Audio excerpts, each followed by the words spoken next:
everyone, welcome back to Sunday Live Show, and thank you so much guys for tuning in. Well guys, I'm back again with Mzansi. So series into talking about Sibongile and the Dlamini's and nakho ngikulindela kulama viki ke azayo. Cha umshado kavuma bakithi noSamke awuhambanga kahle, izinkomo zikavuma kufa igcine ibuyele emuva ke kwavuma ngoba cha umshado uphenduke into ke engekho emva kokuvela kwamaqiniso.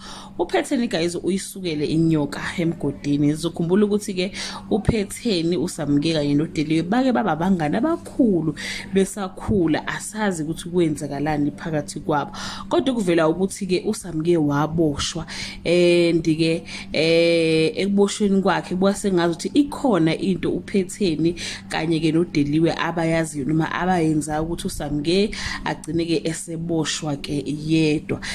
Uzobuya ke guys uphetheni after iskandal ke somshado, uzobuya ke kuphetheni uSamke after ke iskandal somshado amtshela ukuthi ke akafuni imali kodwa ufuna yonke into ayionayo. So kukhona imfihlo yaziwa ke uSamke kaphetheni engamdestroya nokumdestroya. So angazi ukuthi yini imenza ukuthi ke ahambe ke ayoveza ke le mfihlo ke ayivezile. Umjolo ke kaNomfundo uzophazanyiswa unjengaye agcine seyilondi kanjalo ke futhi uNomfundo uSibongile uzothi uthatha ikhefu ke emjolweni after lezi indaba zokuthi uSamke wabulala ke umama wakhe, kodwa ke ukwenza uthi uzomlinda aze abe ready ke uqhubeka nothando lwabo.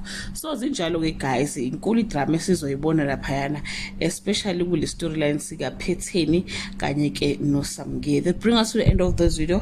Do leave your comment below and share your opinion. Bye.